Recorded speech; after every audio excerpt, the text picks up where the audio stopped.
There are moments that carve themselves into the architecture of a life. Moments where everything could collapse completely or transform forever. For Garrett Blackwell, that moment was unfolding in a high school gymnasium in Portland, Oregon, on a Saturday evening in October 2025. Though he didn't know it yet, all he knew, sitting in his 2015 Honda Civic in the empty parking lot of Lincoln High School, was that walking through those doors felt like volunteering for public execution. The banner mocked him from the brick facade. Class of 2005, 20-year reunion. 20 years since he'd walked these halls as a scholarship kid with safety pins holding his backpack together. 20 years since he'd graduated with honors and big dreams about changing lives through literature. 20 years and here he was, wearing a blazer from Goodwill that still smelled faintly of someone else's cologne, jeans because he couldn't afford dress pants, and shoes with soles so worn he'd replaced them twice at the cobbler on Division Street. Garrett studied his reflection in the rearview mirror. 35 years old, brown hair going gray at the temples earlier than it should, lines around his eyes from too many late nights grading papers after his daughters fell asleep. He looked tired. He was tired. The kind of bone-deep exhaustion that came from working 60-hour weeks at Lincoln Middle School for $48,000 a year, then coming home to a 2-bedroom apartment in Riverside District where 3 7-year-old girls shared one bedroom while he slept on a pull-out couch in the living room. His hand moved to the ignition. Turn the key. Drive home. Tell Ivy, Hazel, and Scarlett that Daddy didn't feel well. They'd understand. They always understood, which was somehow worse than if they'd complained. 7-year-old children shouldn't be that understanding about their father's failures. But Ivy's voice echoed in his memory from earlier that afternoon, her small hand patting his cheek as he'd knelt in their cramped apartment living room. "You have to go, Daddy. You can't skip your reunion." The oldest by 2 minutes, already carrying responsibility like a weight she'd been born knowing how to bear. Hazel had bounced around him, blonde curls flying. "Yeah, you went to school there forever ago. You have to see your old friends." And then Scarlett, the youngest, the dreamer, looking at him with those enormous blue eyes that saw too much. "Maybe you'll meet someone pretty, someone who will be nice to us. You deserve that, Daddy." He'd pulled all 3 into his arms on the worn carpet, breathing in the strawberry scent of their discount shampoo.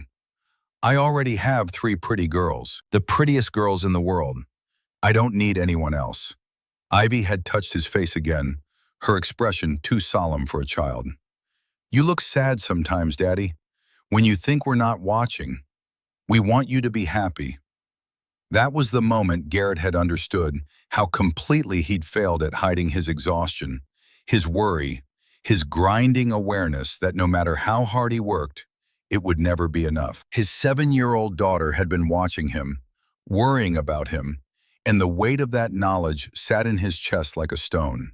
So here he sat, engine off, in the parking lot of Lincoln High School, trying to summon the courage to face people who'd gone on to become the successes Portland celebrated. Tech entrepreneurs who'd sold startups for 8 figures. Lawyers at downtown firms billing $400 an hour. Doctors, consultants, real estate developers who'd ridden Portland's boom into wealth Garrett couldn't imagine. And Natasha would be in there, his ex-wife. The woman who'd promised forever and delivered 3 years before walking away from their 3-year-old daughters because being a mother was too hard, and Donovan Ashford had offered something better. Something with 7 bedrooms in West Hills and a pool and enough money that she'd never have to worry about anything again except which charity gala to attend. The passenger door opened. Garrett startled, hand flying to his chest. Trevor Callahan slid into the seat uninvited, grinning the same easy grin he'd worn as quarterback of Lincoln High's football team. Designer suit, perfectly styled hair, a Rolex catching the parking lot lights. "Man, I saw you sitting out here and figured you were psyching yourself up. Remember senior year when you'd sit in your truck before the big games, getting in the zone?" Same vibe. Garrett managed a weak smile. "Something like that. Different stakes though, right?" Trevor's grin widened. No defensive line waiting to crush you in there. Just a bunch of old friends catching up, seeing where life took everybody. It's going to be great, come on. Before Garrett could protest, Trevor was out of the car, leaving the passenger door open expectantly. The October air rushed in, carrying the scent of fallen leaves and the distant promise of rain. Portland in autumn. Garrett had always loved this season, before it became tangled up with memories of Natasha leaving in October 4 years ago, the trees turning gold and red while his marriage died. He climbed out, locked the Honda, followed Trevor toward the gymnasium entrance, each step feeling like walking toward judgment. The doors opened and sound crashed over him. Laughter, conversation, a live band playing soft jazz in the corner. The gymnasium had been transformed. String lights crisscrossed the ceiling in glittering webs. Tables draped in white linens crowded the polished floor where Garrett had once played pickup basketball during lunch. A buffet table stretched along one wall, catered food that probably cost more than his monthly grocery budget. Everything gleamed with a particular sheen of money, carefully spent to create an atmosphere of casual elegance. And everywhere, former classmates of Lincoln High's class of 2005, women in designer dresses and men in tailored suits, holding wine glasses and craft cocktails from the open bar. The air hummed with the specific frequency of success. People loudly not bragging about vacation homes in Cannon Beach and Tesla purchases and children enrolled in private schools. Garrett's blazer suddenly felt cheaper, more obviously secondhand. His jeans screamed every dollar he didn't have.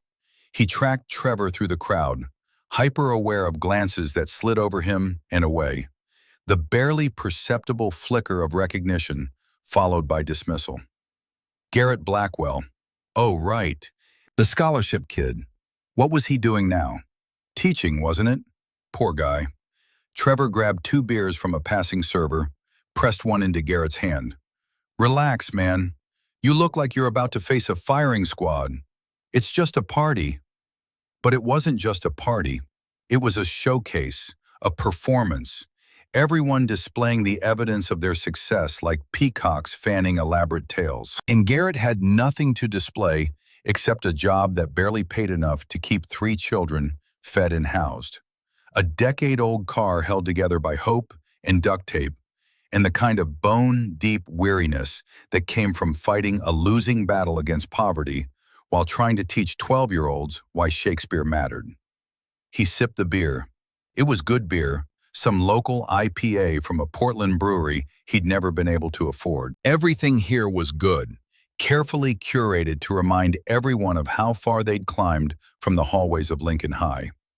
Garrett, a voice boomed from his left. He turned. Marcus Webb, former student council president, now apparently doing something in commercial real estate based on the business cards he was pressing into every hand. Good to see you, man. What are you up to these days? Teaching. English at Lincoln Middle School. Oh. Marcus's smile didn't falter, but something shifted behind his eyes. That's great. Really noble work. Important. He was already scanning the room for someone more interesting to talk to. I'm developing properties in the Pearl District. Just closed a $15 million deal last month. Excuse me, I see someone I need to catch. He vanished into the crowd. The pattern repeated. Former classmates approaching with bright smiles that dimmed when Garrett mentioned teaching. The pause, the recalibration, the careful compliments about noble work and making a difference that really meant poor Garrett stuck in a dead-end job. Then the pivot to their own accomplishments, spoken with false modesty that fooled no one. The escapes, always searching for someone more worth their time. After the 5th iteration, Garrett stopped trying to engage. He stationed himself against the wall near the bathrooms, nursing his beer, watching the reunions swirl around him like a river he wasn't part of. This had been a mistake. The girls had meant well, but this was a mistake. He should leave, make up an excuse about not feeling well, go home to his daughters and their uncomplicated love, the only place where he felt like enough. Then he heard it, that voice, The voice that had once whispered, "I love you," in the dark of their apartment bedroom. The voice that had screamed at him about wasted potential and poverty and dreams dying. The voice that had told him she was leaving, cold and final, because Donovan Ashford offered her a life Garrett never could. Garrett. The voice cut through the noise like a blade. Oh my God, Garrett Blackwell. He turned slowly, reluctantly, knowing what he'd see and dreading it anyway. Natasha Kingsley stood 5 feet away, and she looked like money. Designer dress in deep red that probably cost more than Garrett's monthly rent, hugging a figure maintained by personal trainers in Pilates studios. Dark hair professionally styled, swept up to showcase diamond earrings that caught the light. Makeup flawless, expensive. Everything about her screamed wealth, success, the life she'd chosen over the one they'd built together. Beside her stood Donovan Ashford, and Garrett had seen his face on Portland Business Journal covers often enough to recognize him, even without introduction. Tall, distinguished, silver hair perfectly groomed. A suit that was definitely Armani or something equally expensive. The quiet confidence of someone who'd never worried about money a day in his life. Never lain awake calculating whether he could afford both rent and groceries. Never felt the gut-punch terror of a car repair bill. Natasha air-kissed Garrett's cheek, her perfume a suffocating cloud of Chanel. "You look exactly the same. Still teaching at Lincoln Middle School?" The question landed like an accusation. Yes, how sweet. Her smile was sharp enough to draw blood. Still in that apartment in Riverside? The gymnasium felt quieter now. Conversations around them stuttering as former classmates sensed drama, turned their attention toward this reunion of ex-spouses. Yes, and the girls. Her voice shifted, took on a false brightness that made Garrett's jaw clench. Ivy, Hazel, and Scarlett, right? They must be 7.5 now. Born in March of what year again? March 15th, 2018. They're wonderful. I'm sure they are. The words dripped with doubt. This is my husband, Donovan. Donovan Ashford. Perhaps you've heard of him. Ashford Technologies. Everyone in Portland had heard of Ashford Technologies, one of the largest tech companies in the Silicon Forest, employing 3,000 people, annual revenue in the hundreds of millions. Donovan Ashford had appeared on Forbes lists, been featured in think pieces about Portland's tech boom, donated wings to hospitals and museums. Donovan extended his hand. Garrett shook it, felt the firm grip of someone who'd never done manual labor. "Pleasure to meet you, Garrett. Natasha's mentioned you. You're a teacher at Lincoln Middle School, correct?" The way he said teacher made it sound quaint. A hobby, something people did when they couldn't manage real careers. Yes, admirable. Donovan's smile was polished, professional, entirely without warmth. Not everyone has the patience for that kind of work, especially in Portland with the cost of living climbing every year. It must be challenging. The circle of listeners had grown. Garrett could feel eyes on him, people leaning in to hear how he'd respond. Voyeuristic excitement at watching someone struggle. Natasha wasn't done. "How do you manage, Garrett? With 3 daughters on a teacher's salary in Portland, the rent in Riverside has gone up so much. I can't even imagine how you make ends meet." Her voice carried. More heads turned. The band seemed to play quieter. Garrett's face burned, heat crawling up his neck. "I manage. Still driving that old Honda? The one that was falling apart when we were married?" "Yes. How many miles does it have now?" "Over 200,000. Natasha shook her head, a performance of concern that wouldn't have convinced anyone. "And you're raising the girls in that 2-bedroom apartment. 3 growing girls sharing 1 bedroom. That must be so cramped." Every word was a scalpel, precise and devastating. She'd always known exactly where to cut to cause maximum damage. Now she was doing it in front of everyone they'd gone to high school with, making sure they all understood that Garrett Blackwell had stayed small while she'd soared. "They're happy." His voice came out rougher than he intended.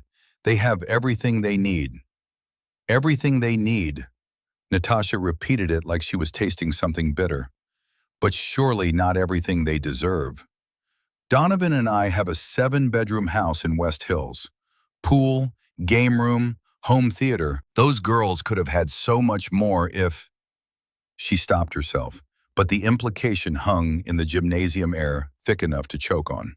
If Garrett had been more successful, if he'd made more money, if he'd been enough. Garrett's mouth opened, but no words came. What could he say?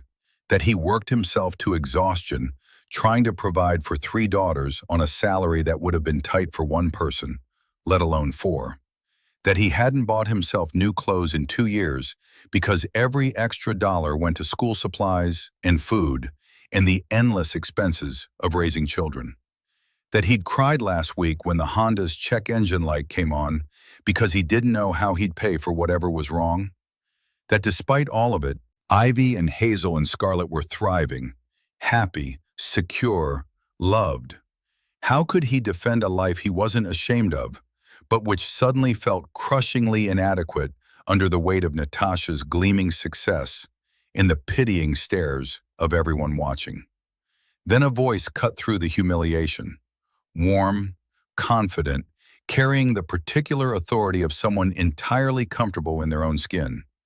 "Garrett, there you are. I've been looking everywhere for you." A woman appeared at his side, and for a moment Garrett couldn't place her. Blonde hair in loose waves, green eyes bright with warmth, a navy dress that was clearly expensive but understated. She moved with the kind of ease that came from never doubting your place in any room. And she slipped her arm through Garrett's naturally, casually, like she'd done it 1,000 times before. "Sorry I'm late. The board meeting at the Portland office ran over. You know how it is." Garrett stared at her, completely lost. He knew this face. Sloane Hartley. They'd gone to Lincoln High together, graduated in the same class of 2005, but they'd never been friends, had barely spoken beyond group projects and passing hellos.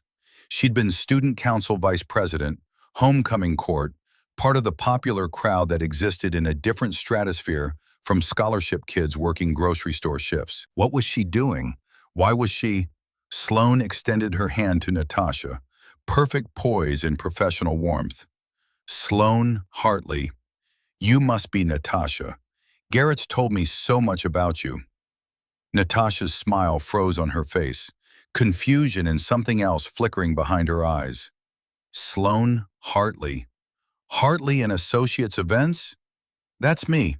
Sloane's voice was pleasant, unbothered. "I know your work." Natasha's tone had shifted, lost some of its cutting edge. "You organized the governor's charity gala in Portland last year, and the tech summit Donovan attended. Your company is legendary in Portland. Thank you, that's kind." Sloane turned to Garrett, her hand warm on his arm, and the gesture was so natural, so convincingly intimate, that for a second Garrett almost believed it himself. "I should have texted that I'd be late. How long have you been here?" "Not long. You and Garrett are..." Natasha couldn't quite finish the question, couldn't quite hide the shock underneath. "Together." Sloane said it smoothly, easily, like stating the most obvious fact in the world. 6 months now. It's been wonderful. 6 months. The number hung in the air. 6 months ago had been April. Garrett tried to remember April, tried to figure out what Sloane was doing, why she was lying, but his mind felt sluggish with confusion and relief. "And you've met his daughters." Natasha's voice had an edge now, disbelief creeping in. "Of course." Sloane's smile was gentle, genuine. "They're remarkable girls, smart, kind, creative. Garrett's done an incredible job raising them." The compliment landed like a bomb in the middle of Natasha's careful destruction. Around them, people shifted, recalibrated, started seeing Garrett differently.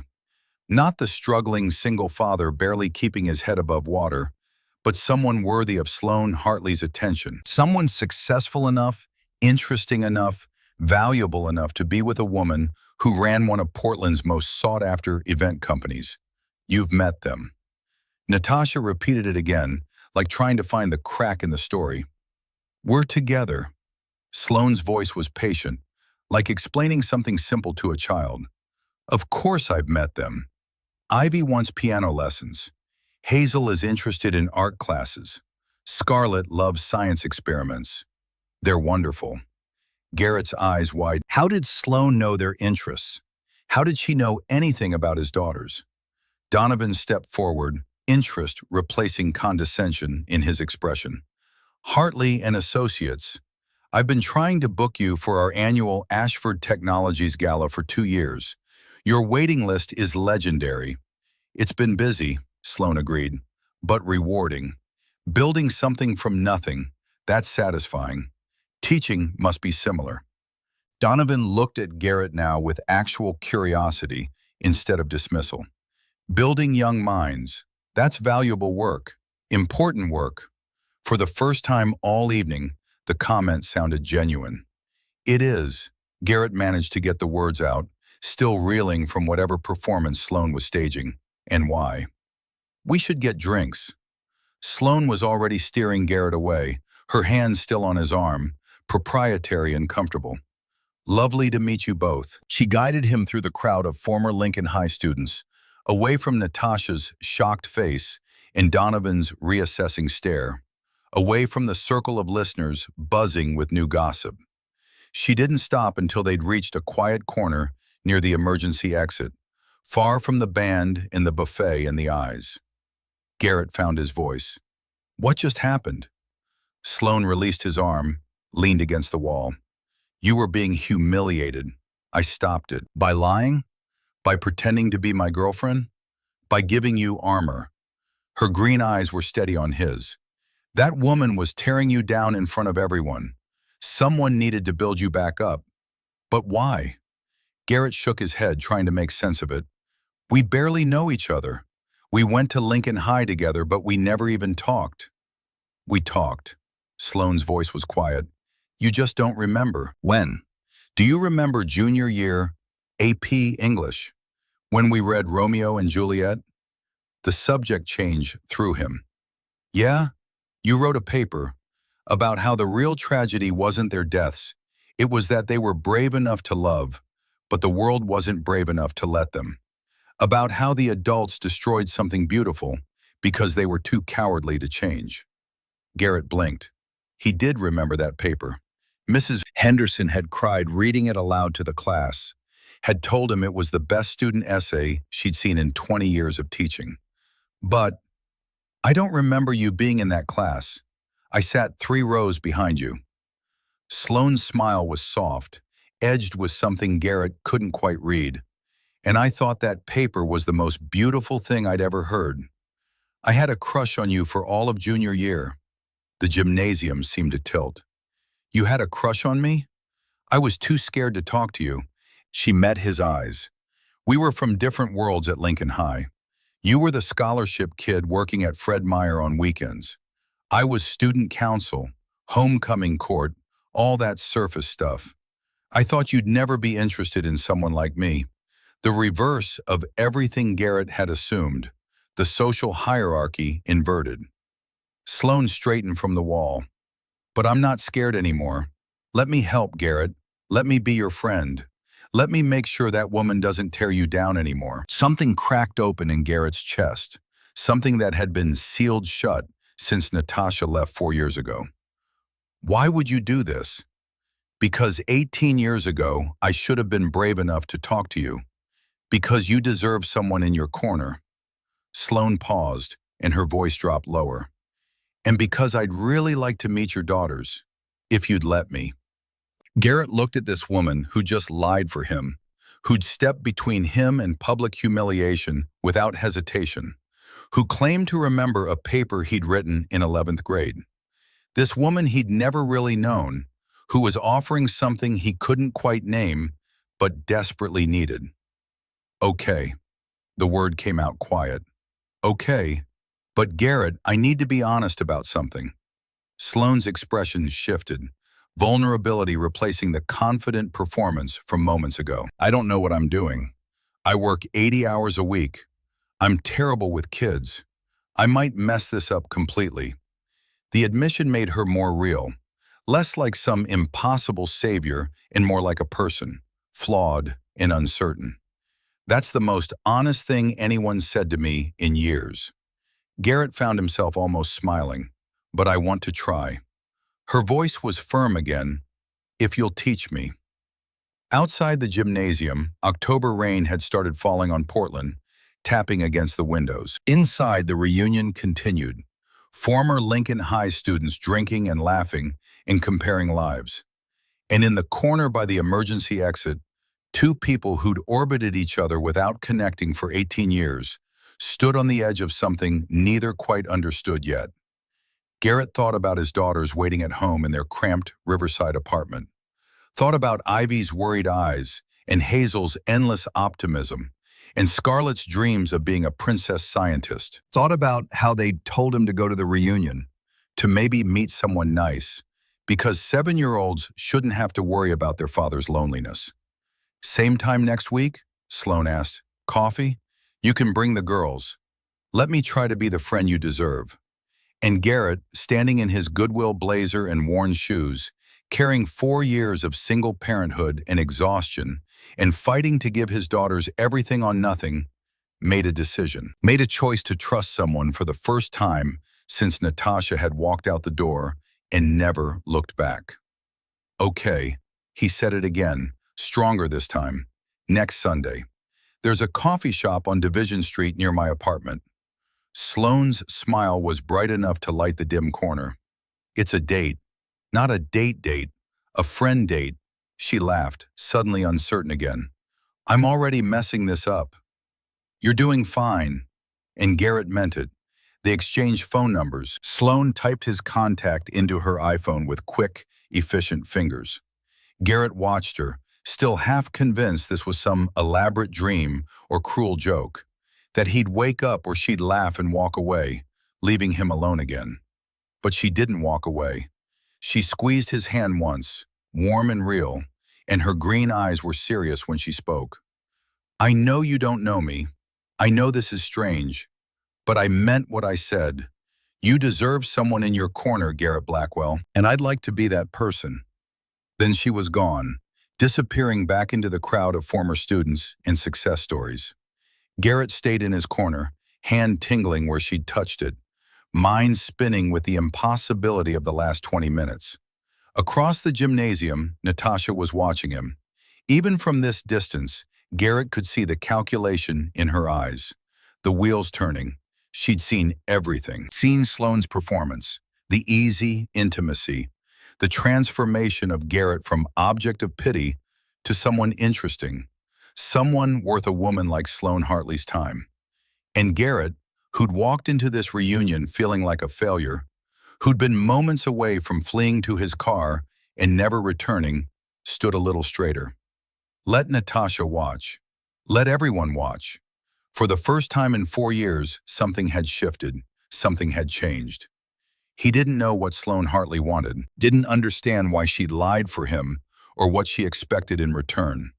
Didn't know if this was real or temporary, or if he could trust the sudden appearance of someone claiming to care. But standing there in the gymnasium of Lincoln High School, rain falling on Portland outside and possibilities opening inside, Garrett allowed himself something dangerous, something he'd stopped letting himself feel after Natasha left, and the bills piled up, and the weight of single parenthood crushed every dream smaller. He allowed himself hope. The week between the reunion and Sunday coffee crawled by with agonizing slowness. Garrett found himself checking his phone compulsively, half expecting Sloane to text that she'd changed her mind, that the whole thing had been some temporary madness brought on by witnessing public humiliation. But the message never came. Instead, Friday afternoon, her name appeared on his screen with a simple question. Still on for Sunday? 2 o'clock at the Division Street coffee shop? He'd typed and deleted 3 different responses before settling on, yes, looking forward to it. Her reply came instantly. The girls ready to meet me? Garrett looked across their cramped Riverside apartment living room, where Ivy, Hazel, and Scarlett were sprawled on the worn carpet doing homework. Ready might be overstating it. They'd peppered him with questions all week. Is she really pretty? Is she nice? Does she like kids? Will she like us? The anxiety underneath their excitement had been almost unbearable to witness. 7-year-old children hoping so desperately that this stranger might fill some void they shouldn't even be aware existed. They're excited, he texted back. Truth, even if incomplete. Sunday morning arrived with typical Portland drizzle. The sky a uniform gray that threatened real rain later. Garrett woke early on the pull-out couch, his back protesting the thin mattress and metal bar that dug into his spine every night. He'd showered, shaved, tried on 3 different shirts before settling on the least worn button-down he owned. In the bedroom, he could hear his daughters arguing about what to wear. Ivy's patient voice trying to mediate between Hazel's insistence on the purple dress and Scarlett's preference for jeans and her favorite dinosaur t-shirt. Is she going to be our new mommy? Scarlett asked through the door, her voice carrying that particular blend of hope and fear that made Garrett's chest ache. No, sweetie, she's a friend, just someone Daddy knew from high school. But you like her. Hazel's tone suggested she'd already decided this was a romance. I barely know her. Garrett pulled on his own jeans, the newest pair he owned, which still meant 3 years old, with a patch on one knee he'd sewn himself. We're just having coffee, getting to know each other, that's all. The coffee shop was a local Portland place on Division, the kind with mismatched furniture and local art on the walls, and a chalkboard menu featuring drinks with names like Cascadian Fog and Rose City Roast. Garrett arrived 10 minutes early with 3 blonde girls in tow, all dressed in their Sunday best, which meant clothes from Target that almost fit and shoes that would need replacing in 2 months when growing feet demanded it. They claimed a corner booth, the vinyl seats patched with duct tape but clean. Ivy sat pressed against the window, watching rain streak the glass. Hazel bounced in her seat, unable to contain her energy. Scarlett twisted her fingers together in her lap, suddenly shy now that the moment had arrived. Remember what we talked about. Garrett kept his voice low. Be polite. Be yourselves. If you don't like her, we can leave any time. This is just coffee. What if she doesn't like us? Ivy's question was barely audible. Before Garrett could answer, the door opened and Sloane walked in. She looked different than she had at the reunion. Jeans and a cream-colored sweater, hair pulled back in a simple ponytail, minimal makeup. Still beautiful, still carrying herself with that effortless confidence, but more approachable, more real. She spotted them immediately, and her face broke into a smile that seemed genuine, walking over with easy strides. Hi. She slid into the booth across from them. You must be Ivy, Hazel, and Scarlett. I've heard so much about you. 3 pairs of blue eyes studied her with the intense scrutiny only children could manage. Garrett felt sweat prick the back of his neck despite the October chill. You're the lady from Daddy's reunion. Ivy's voice was careful, measured. I am. I'm Sloane. It's very nice to meet you all. You're very pretty. Hazel's observation came with typical 7-year-old bluntness. Thank you, you're all very pretty too. We're identical. Scarlett had found her voice. But Daddy can always tell us apart. Can you? Sloane studied them thoughtfully, and Garrett appreciated that she didn't rush to fake knowledge she didn't have. Not yet, but I'd like to learn. Will you teach me? Something shifted in the atmosphere. The girls relaxed incrementally, responding to Sloane's honesty. I have a scar. Ivy pointed to her eyebrow, where a faint white line marked a swing set accident from 2 years ago. I have a freckle right here. Hazel showed her neck. I have a dimple that only shows when I smile really big. Scarlett demonstrated, her whole face lighting up. Those are excellent ways to tell you apart. Sloane's tone was serious, respectful. I'll remember. They ordered hot chocolate for the girls, coffee for the adults. The conversation started stilted, awkward pauses and questions that landed wrong. Sloane asked about school and got one-word answers.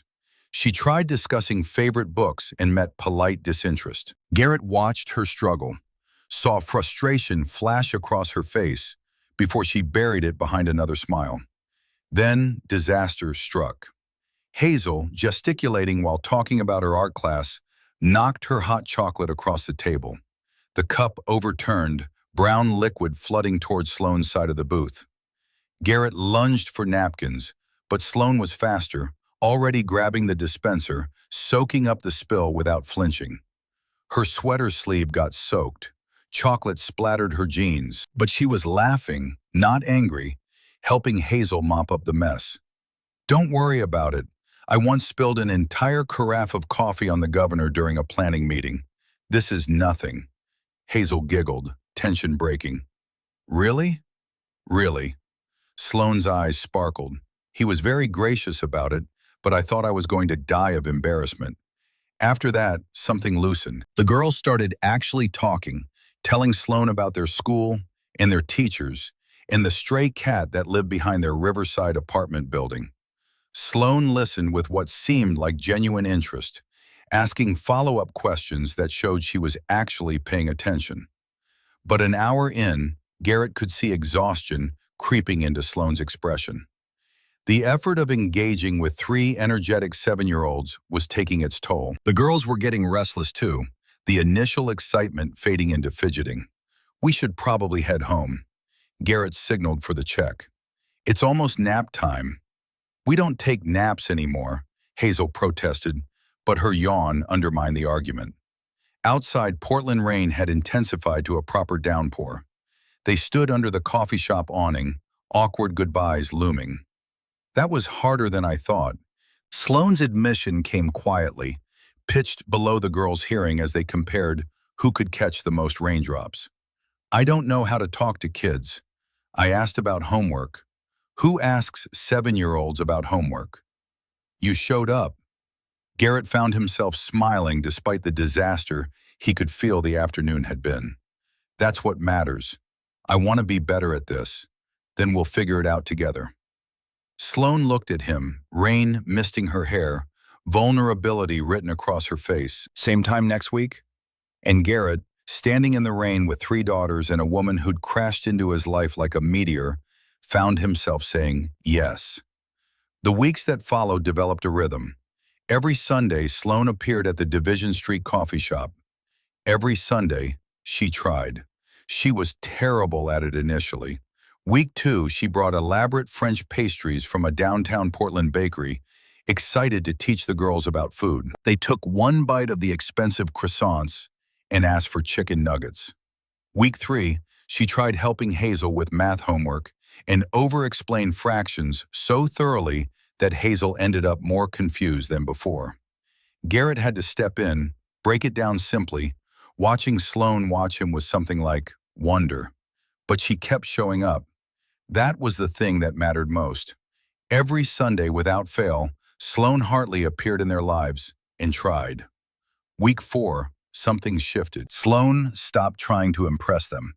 She showed up in old jeans in a Portland Timbers hoodie, suggested they skip the coffee shop and just hang out at a park despite the November drizzle. They spent 2 hours on swings and slides, Sloane's designer clothes getting muddy, her laughter mixing with the girls' shrieks. No agenda, no activities, just existing together.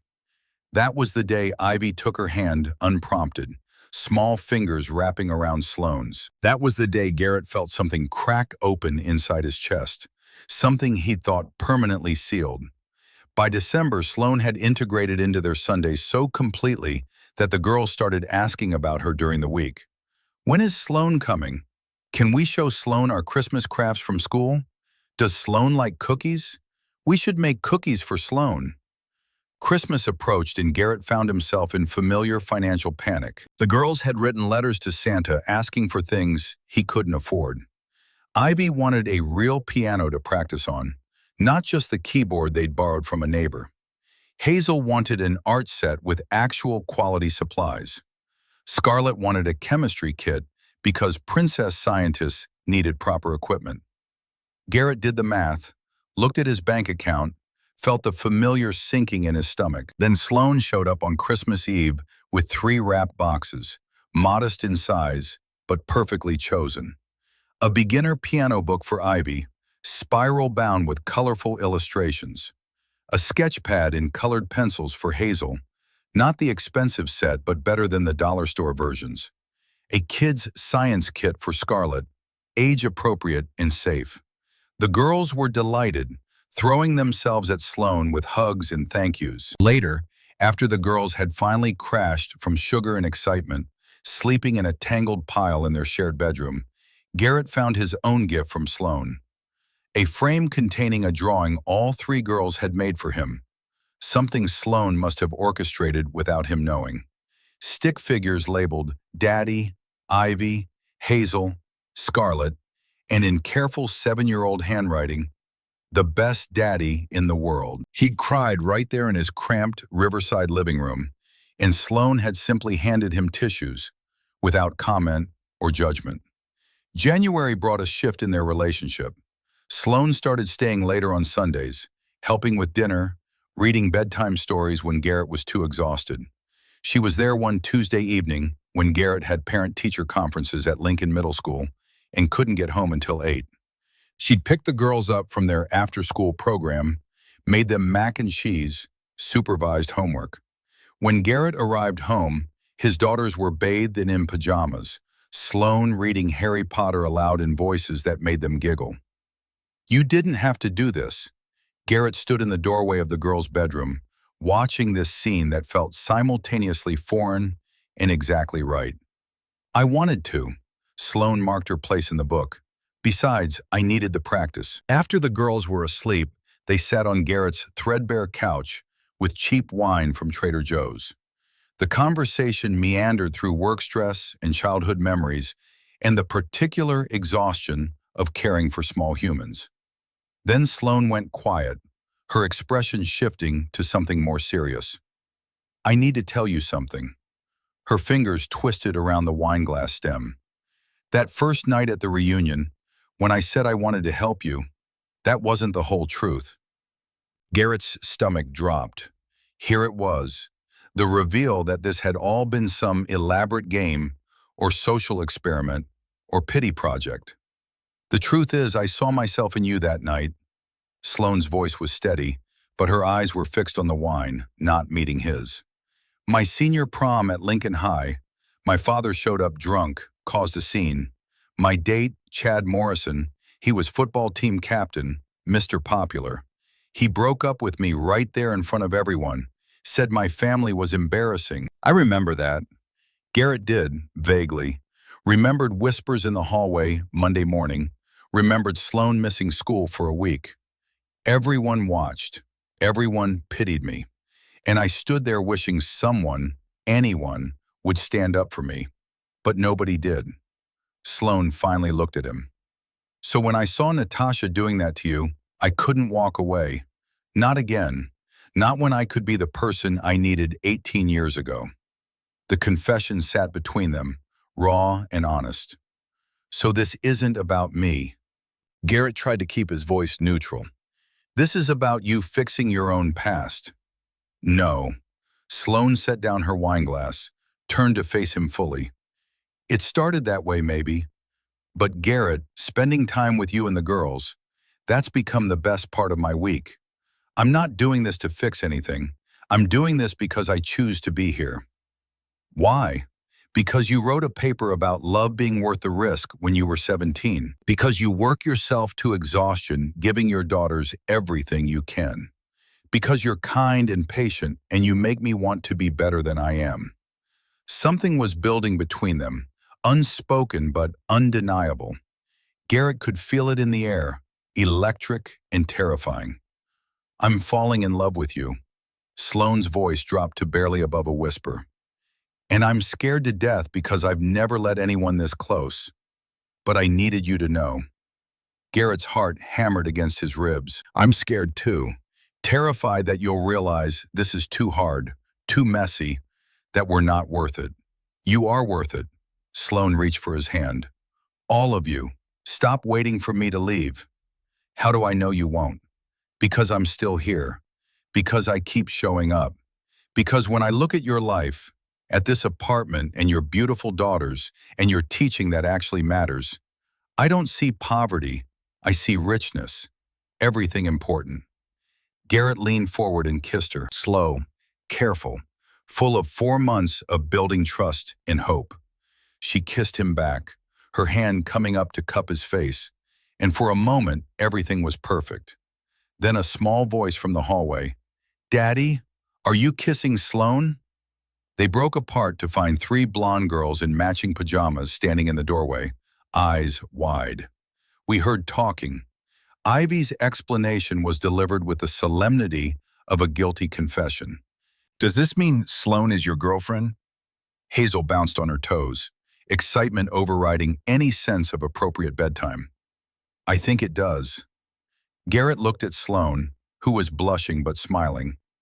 "Does this mean she's our mom now?" Scarlett's question was quieter, more tentative. Sloane opened her arms, and all 3 girls rushed over, piling onto the couch in a tangle of limbs. "Let's start with right now. I'm here right now, and I plan to keep being here. Is that okay?" 3 blonde heads nodded enthusiastically against her sweater. But it was Ivy who voiced what they were all thinking. "You won't leave us, will you? Like our other mom did?" The question hung in the air, 7-year-old fear given voice. Sloane pulled Ivy closer, and when she spoke, her voice carried absolute conviction. "I'm not going anywhere, I promise." Garrett wanted to believe her, wanted to trust that this wouldn't end like everything else had ended. But in the back of his mind, a voice whispered that it was too good to last, that something would come to destroy this fragile happiness they were building. The voice was right, just not in the way Garrett expected. 3 weeks later, on a Tuesday evening in late March, Garrett's phone rang during dinner. Unknown number. He almost didn't answer, but something made him pick up. "Garrett, it's Natasha." The name hit him like ice water. He hadn't spoken to his ex-wife in 4 years, not since the divorce finalized, and she'd signed away all parental contact. The girls looked up from their spaghetti, sensing tension. "What do you want?" He kept his voice level. "I've been thinking about the girls." A pause. "I made a mistake." Garrett stood, walked into his bedroom for privacy. "What kind of mistake?" "Leaving them. All of it. I want to see them, Garrett. I want to be part of their lives again." His hand tightened around the phone. "You gave that up. You signed papers." "I never terminated parental rights. Just custody." Natasha's voice took on a harder edge. "I've been in therapy for 2 years. I've worked through my issues. Those girls deserve to know their mother. They have everything they need." "Do they? Living in a 2-bedroom apartment in Riverside on a teacher's salary?" Natasha's tone turned sharp. "I saw you at the reunion, Garrett. I saw what you're wearing, how you're living. Our daughters deserve better than poverty. They're happy. I can give them more. Private schools, opportunities. Donovan and I have resources you'll never have." Where is this coming from? Garrett's mind raced, trying to understand. 4 years of silence and suddenly this? "I'm their mother. I have rights. My lawyer says I can petition for partial custody. Supervised visits building to shared custody." The floor seemed to tilt. "You can't do this." "Think about it, Garrett. What's really best for them? Figure it out. My lawyer will contact you." The line went dead. Garrett stood frozen in his bedroom, staring at nothing. 4 years. 4 years of doing this alone, of being both parents, of sacrificing everything to give his daughters stability and love and security. And now Natasha wanted back in, wanted to disrupt everything they'd built. When he emerged, Sloane had arrived. She took one look at his face and sent the girls to their room to play. "What happened?" She guided him to the couch. He told her. Everything. The call, the threat, Natasha's claim that she could petition for custody. The words spilled out in a rush, panic rising with each sentence. "She can't do this. Courts favor stability. I can't afford a lawyer." Garrett's voice cracked. "I can barely afford rent. How am I supposed to fight someone married to a billionaire?" "You're not fighting alone." Sloane grabbed his hands. "I'll help. I'll pay for the lawyer. I'll testify. Whatever it takes." And something in Garrett snapped. All the stress of 4 years, all the weight of doing everything himself, all the terror of losing his daughters converged into a single point of defensive anger. I can't ask you to do that. You're not asking. I'm offering. No, the word came out flat, final. Sloane pulled back. What? I don't need rescuing. Garrett stood, paced to the window. I've been raising 3 daughters alone for 4 years. I've been handling this. Garrett, be reasonable. I've been reasonable. I've been managing, and I'm not going to be your charity project. The words landed like slaps. Sloane's face went pale. That's not what this is. Isn't it? Rich woman swoops in to save poor single dad? Makes yourself feel good? You know that's not true. Her voice hardened. I care about you. About them. For how long? Until it gets hard? Until it stops being fun to play house with a struggling teacher? Sloane stood, grabbed her coat. Call me when you're ready to stop pushing people away. She left. The door closed with a quiet click that felt louder than any slam. Garrett stood alone in his apartment, the silence deafening. What had he just done? Sloane had offered help, and he'd thrown it back in her face. Wounded the person who'd shown up every week for months, who'd proven her commitment over and over. But he couldn't let her fix this. Couldn't be the broken thing she needed to repair. Couldn't risk his daughters getting more attached only to watch her leave when the reality of fighting Natasha got too ugly. In their bedroom, he could hear Ivy asking where Sloane went. Hazel's protest that they hadn't said goodbye. Scarlett's quiet confusion. Garrett had protected them from one loss. He'd just guaranteed another. The week after Sloane walked out felt like drowning in slow motion. Garrett went through the motions at Lincoln Middle School, teaching Romeo and Juliet to 8th graders who could sense his distraction. At home, 3 daughters asked about Sloane every night until Garrett's explanations grew shorter, harsher. She's busy with work. We had a disagreement. I don't know when she's coming back. Ivy stopped asking after the 3rd night, just watched him with those 2 knowing eyes that made Garrett want to apologize to someone, though he wasn't sure who. The envelope arrived Friday. Law offices of Patterson and Associates, representing Natasha Kingsley in the matter of custody modification. Inside, formal notification of mediation scheduled for the following Wednesday at 10 a.m. Garrett stared at the letterhead, the expensive paper stock, the threat wrapped in legal language. He called the free legal aid clinic listed on a flyer he'd picked up at the Multnomah County Courthouse. They were overbooked, understaffed, couldn't take new clients for 3 months minimum. Wednesday morning, Garrett wore his reunion blazer and felt every thread of its secondhand shame. The mediation office occupied the 20th floor of a downtown Portland building with floor-to-ceiling windows overlooking the Willamette River. Natasha and Donovan sat on leather chairs that probably cost more than Garrett's monthly rent. Their lawyer, Robert Klein, wore a suit that screamed Yale Law and billable hours starting at $600. Garrett sat alone at the conference table, a legal pad and pen from the dollar store, his only defense. The mediator, a tired woman named Mrs. Chen, opened her laptop and began. We're here regarding custody modification petition filed by Natasha Kingsley. Mrs. Kingsley is requesting graduated reintroduction to her daughters, starting with supervised visits in building toward shared custody. Klein slid a folder across the table. My client has undergone extensive therapy. 2 years, twice weekly sessions with Dr. Patricia Morris, a licensed clinical psychologist specializing in postpartum depression and parental bonding. We have documentation. The folder was thick, therapy session notes, carefully redacted but showing consistent attendance. Evaluation letters from Dr. Morris describing Natasha's progress, her readiness to parent. Financial statements proving the Ashford house in West Hills could more than accommodate 3 children. Mrs. Kingsley experienced severe, untreated postpartum depression following the birth of triplets. Klein's voice was smooth, practiced. She made the difficult decision to step back rather than harm her children. She spent the intervening years addressing her mental health. She's stable, she's ready, and she wants to be a mother to her daughters. Garrett found his voice. She abandoned them when they were 3 years old. She made an impossible choice in crisis. Klein didn't miss a beat. The question before us isn't the past. It's whether these children benefit from having their biological mother in their lives now.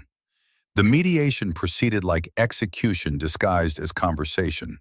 Klein presented evidence of Garrett's financial struggles. Rent-to-income ratio pushing 50%. Free lunch program applications for the girls at school. Credit card debt from emergency car repairs. Each document another proof of barely surviving. Mr. Blackwell works 60 hours per week between teaching and tutoring. Klein's voice carried false sympathy. He's exhausted, overwhelmed. The children share a single bedroom in a 2-bedroom apartment. They deserve more opportunities than a struggling teacher can provide. Garrett tried to counter.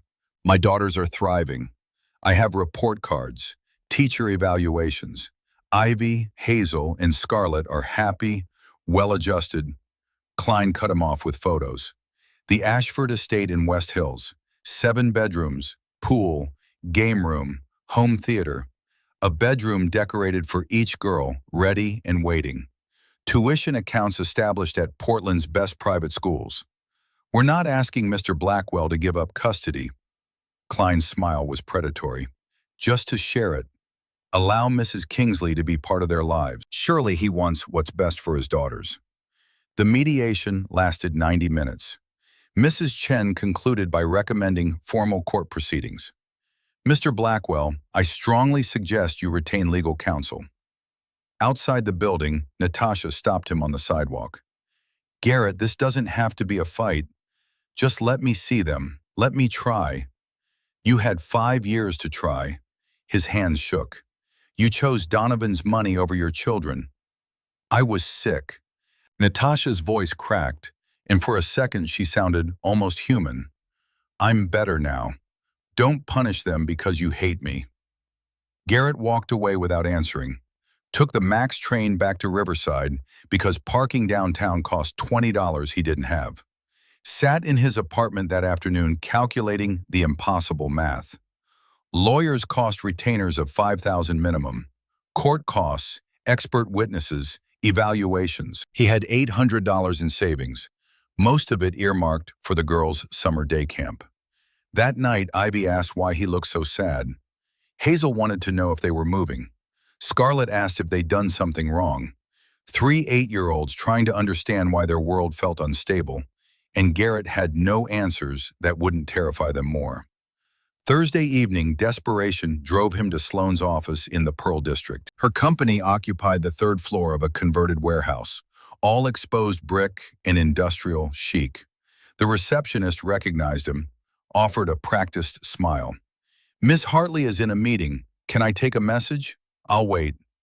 An hour passed.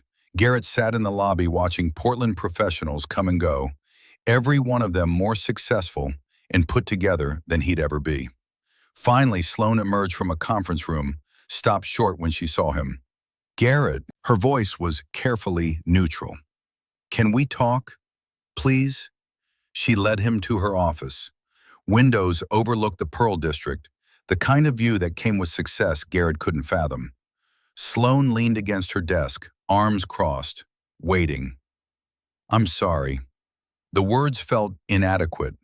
For what I said, how I acted. You offered to help and I threw it back in your face. You did. I was scared. Garrett forced himself to meet her eyes. Terrified that you'd realize how hard this is and leave. That the girls would get more attached and then lose you like they lost Natasha. So I pushed you away first. You hurt me. Sloane's voice was steady, but he could hear the pain underneath. Made me feel like everything I'd done, every Sunday I showed up, meant nothing. It meant everything. That's why I'm here. I need your help, Sloane.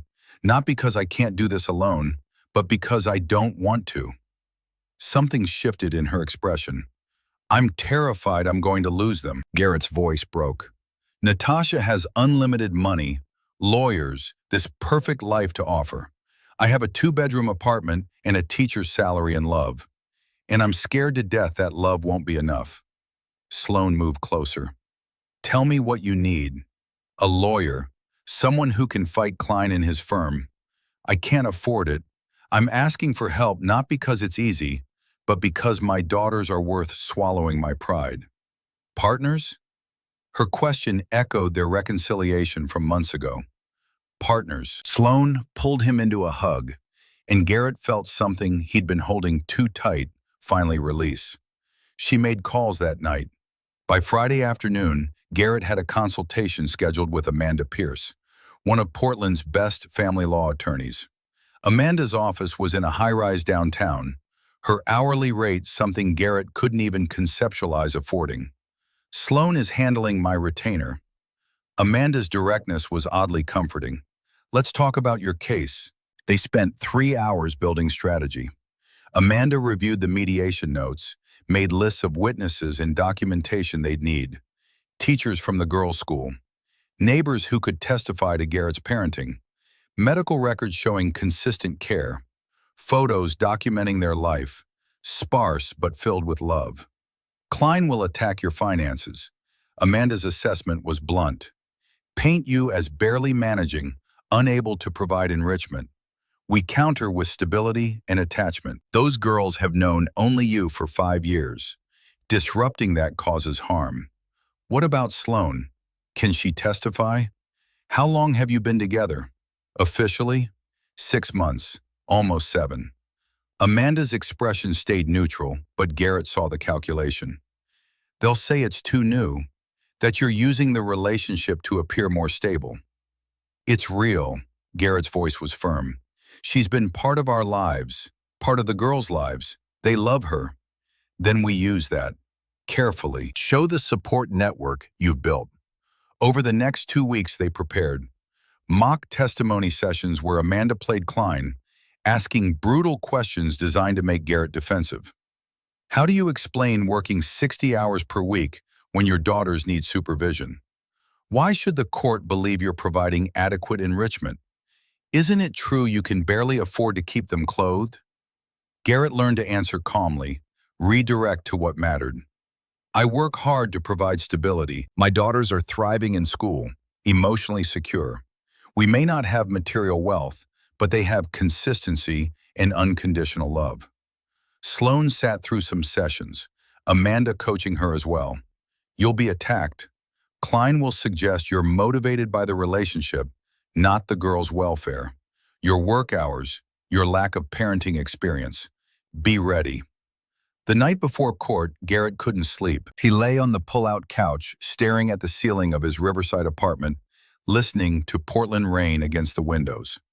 In the bedroom, his daughters slept in their shared room, unaware that tomorrow a judge would decide their future. Sloan had stayed for dinner, helped with bedtime stories, then returned to her Pearl District condo so Garrett could rest. But rest was impossible. Every possible outcome spun through his mind, each one worse than the last. His phone buzzed. Sloan's text glowed in the darkness. Can't sleep either. You've got this. Those girls are yours in every way that matters. He wanted to believe her. Friday morning in late April arrived gray and cold. Amanda met them at the Multnomah County Courthouse downtown, her confidence a shield Garrett desperately needed. The courtroom was smaller than he'd expected, wood-paneled and formal. Natasha and Donovan sat with Klein at one table. Garrett, Sloan, and Amanda at the other. Judge Margaret Foster entered, a woman in her 60s with sharp eyes and zero patience for nonsense. Everyone rose. The hearing began with Klein's opening. This case concerns a mother who made the painful decision to step back from parenting during a mental health crisis and has since done the necessary work to be present for her daughters. Natasha Kingsley isn't asking to replace Mr. Blackwell. She's asking for the opportunity to be part of these children's lives. The opportunity she should have had all along. Amanda's response was surgical. This case concerns 3 8-year-old girls who have known only one parent their entire conscious lives. Disrupting that stability to satisfy Mrs. Kingsley's belated maternal instincts serves no one's interests but her own. Klein called Natasha first. She took the stand in a dove gray dress, perfectly styled, the picture of composed motherhood. Klein walked her through the timeline, the pregnancy, the overwhelming terror of triplets, the spiral into untreated depression. I was drowning. Natasha's voice was soft, vulnerable. I couldn't breathe. I thought they'd be better off without me than with a mother who couldn't function. And since the divorce, 2 years of intensive therapy, support groups, medication management. I've done the work, confronted my failures. I'm ready now. Klein showed letters from Dr. Morris, evaluations praising Natasha's progress, financial statements proving the Ashford resources, photos of bedrooms waiting for Ivy, Hazel, and Scarlett. What do you hope to offer these children? Klein's voice was gentle, rehearsed. Stability, opportunities, a mother's love. Natasha's eyes glistened with what might have been real tears. I want to take them to museums, enroll them in music lessons, give them experiences. I want to be part of their graduations, their weddings, their lives. I want to stop being the woman who walked away and become the mother they deserve. It was a good performance. Garrett watched jurors taking notes, saw sympathy on some faces. Amanda's cross-examination started soft. Mrs. Kingsley, when are your daughter's birthdays? March 15th. What year? A hesitation. 2018. And they just turned 8 this past March, correct? Yes. What are their favorite colors? Natasha's composure flickered. I'm not sure. Pink, maybe? Ivy prefers blue. Hazel likes green. Scarlett's favorite is purple. Amanda's tone stayed neutral. What grades are they in? 2nd grade? They're in 3rd grade now. They turned 8 in March, moved up a grade in September. When did you last speak to these children, Mrs. Kingsley? I haven't, that's why I'm here. 5 years of silence. No birthday cards, no phone calls, no attempts at contact until 6 months ago. Why now? Natasha straightened. I've been working on myself, getting healthy. Amanda shifted. You and Mr. Ashford have been trying to have children together, haven't you? Klein objected. Relevance, Your Honor. Judge Foster leaned forward. I'll allow it. Answer the question. Yes. Natasha's voice was quieter now. We've been trying. For 3 years, according to medical records your counsel provided, you've undergone multiple rounds of IVF, all unsuccessful. The courtroom went silent. So you're seeking custody of Ivy, Hazel, and Scarlett because you cannot have children with Mr. Ashford. Amanda's voice wasn't cruel, just factual. They're convenient. That's not true. Natasha's carefully constructed composure cracked. They're my daughters. I made a mistake. I was sick and scared and I left. But I'm trying to fix it now. Some things can't be fixed, Mrs. Kingsley. Only accepted. Amanda let that sit for a moment. Mr. Blackwell has been these girls' sole parent for 5 years. Every sick day, every nightmare, every school play. You're asking this court to disrupt their stability because you've decided, after half a decade, that you're ready to be a parent. But parenting isn't about when you're ready. It's about showing up when your children need you. Judge Foster called a brief recess. Garrett sat in the hallway with Amanda and Sloan, hands shaking. You're doing fine. Amanda's voice was calm. Stay focused on the girls when you testify. Make it about them, not you or Natasha. When court reconvened, Garrett took the stand. Amanda led him through the 5 years since divorce. The initial terror of single parenthood, the routines they'd built, the life they'd created together. Tell the court about a typical morning. Amanda's voice was gentle. I wake at 5 to pack 3 different lunches. Ivy won't eat peanut butter. Hazel needs her sandwich cut diagonally. Scarlett only likes grape jelly. Get them up at 6:30. Help them dress. Ivy likes her hair in a French braid. Took me months to learn how to do it properly from YouTube videos. Make breakfast. Walk them to the bus stop every morning, rain or shine. After school, I pick them up from the after-school program, help with homework, make dinner. We read together before bed, every single day for 5 years. Klein's cross was designed to wound.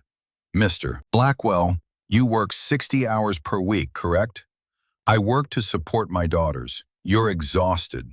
Your financial records show credit card debt, late rent payments.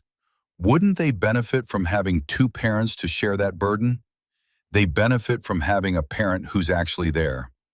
Garrett kept his voice level. Not someone who appears when it's convenient. Klein shifted tactics. You're in a new relationship with Ms. Hartley. 6 months. Convenient timing, wouldn't you say? Sloan has proven her commitment to my daughters. She shows up. She participates in their lives. That's more than their biological mother has done in 5 years. 6 months is hardly a stable foundation for a blended family. It's 6 months more than Natasha has given them recently. Klein sat down and Amanda called Sloan. She walked to the stand, composed, professional. Amanda established timeline, relationship with the girls, integration into their lives. Ms. Hartley described Garrett as a father.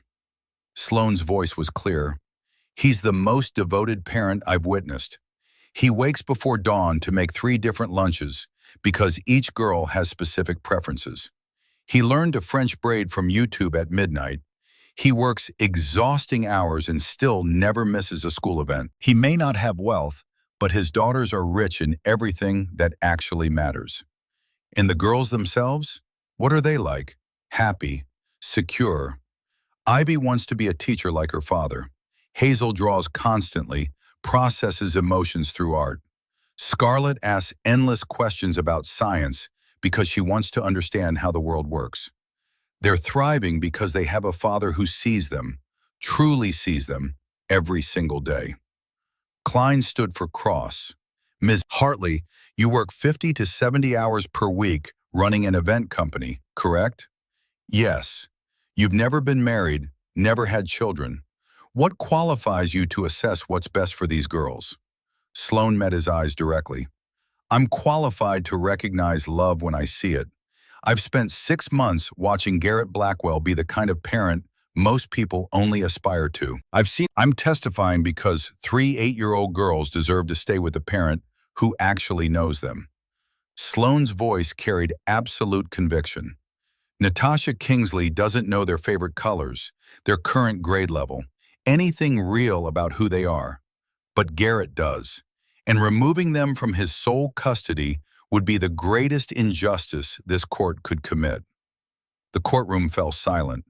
Judge Foster called for closing arguments. Klein presented his case for shared custody, the material benefits, Natasha's rehabilitation. Amanda countered with stability, attachment, the fundamental truth that disruption causes harm.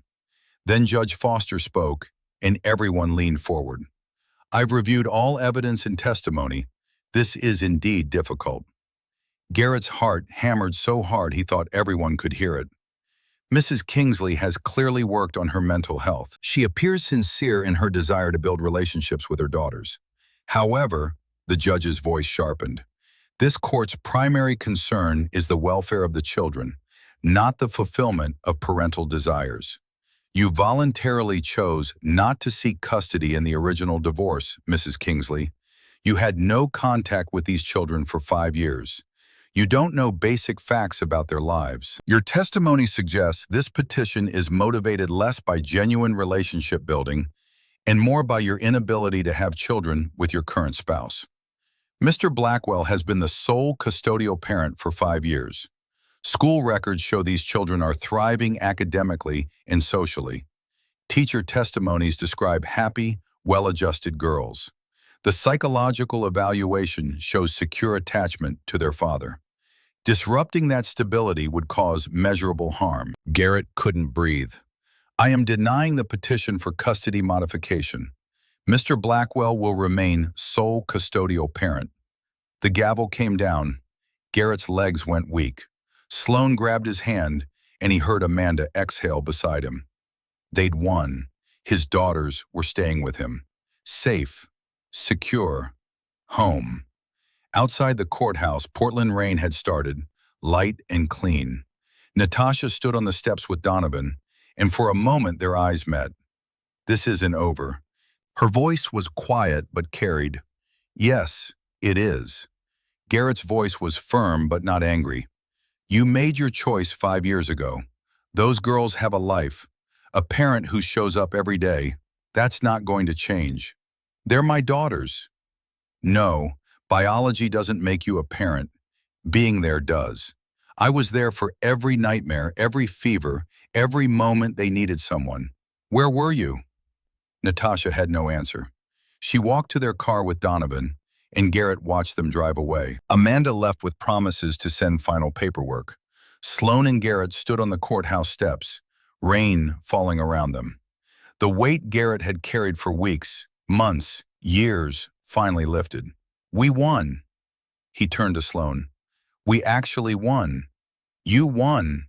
Because you're their father in every way that matters. They drove back to Riverside. Garrett's mother had watched the girls during court, keeping them distracted with movies and cookies. When Garrett and Sloan walked through the apartment door, 3 blonde heads popped up from the couch. Daddy! Hazel was first, launching herself at him. What happened? Are we okay? Garrett knelt and pulled all 3 into his arms. We're more than okay. You're staying right here with me. Nothing's changing. Ivy burst into tears she'd been holding back for weeks. We're not leaving? Never. You're stuck with me forever. And Sloan? Scarlett looked up with those big blue eyes. Is she staying too? Sloan knelt beside them. If you'll have me, I'd very much like to stay. 3 girls tackled her in a hug that nearly knocked her over, and Garrett watched his family, because that's what they were now, a family, hold each other in their small Riverside apartment. That night, after the girls finally fell asleep in their shared room, exhausted from celebration and relief, Garrett found Sloan on the apartment's small balcony. Portland spread below them, rain-washed and clean under streetlights. Thank you, he stood beside her, for everything. The lawyer, the testimony, showing up. You would have won without me. Maybe, but I'm glad I didn't have to. Garrett pulled a small box from his pocket. I sold my guitar to buy this, the one I've had since college. Sloan's eyes widened as he opened it. Simple band, small diamond, nothing extravagant, but everything real. I don't have much to offer. 2-bedroom apartment, chaos, 3 daughters who will test every ounce of your patience. But I can offer you all of me, all of us, if you'll have us. Garrett, her voice broke. Marry me. Not someday, not eventually. Marry me and help me raise these girls.